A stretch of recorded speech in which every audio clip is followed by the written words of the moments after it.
اور دنیا بھر کی طرح گڑی خیروں میں بھی براہوی کلچر ڈے کے حوالے سے شاندار ریلی نکالی گئی۔ شرکا نے براہوی دستار اور براہوی لباس میں ملبوس ہو کر براہوی گیتوں پر رقص بھی کیا۔ نمائندہ نیوز ون حسین بخش جمالی مزید تفصیل سے آگاہ کریں گے۔ بالکل آج پوری دنیا کی طرح گڑی خیروں میں بھی 5 اپریل براہوی کلچر ڈے کے حوالے سے شاندار ریلی نکالی گئی ہے۔ ہمارے ساتھ کچھ ریلی کے شرکا موجود ہیں، مزید ان سے جانتے ہیں وہ کیا کہتے ہیں اپنے ثقافت کے حوالے سے۔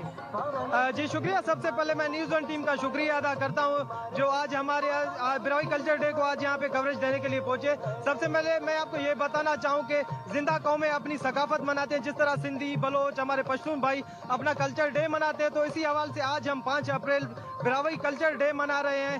اپنی ثقافت، اپنی زبان کو اجاگر کرنے کے لیے ہم براہوی قوم ایک الگ قوم ہے، ہمارا ہزاروں سال پرانی تاریخ ہے، ہمارا ایک الگ کلچر ہے، تو اسی اپنے کلچر، اپنی زبان کو زندہ رکھنے کے لیے آج ہم یہ براہوی کلچر ڈے بنا رہے ہیں۔ پاکستان زندہ باد۔ جی بالکل، آپ نے یہاں ریلی کے شرکا کا موقف سنا، ان کا کہنا ہے کہ زندہ قومیں اپنی ثقافت مناتے آ رہے ہیں۔ آج اسی طرح ہم براہوی کلچر ڈے کے حوالے سے شاندار ریلی نکال کر ہم یہ دنیا کو پیغام دینا چاہتے ہیں کہ براہوی قوم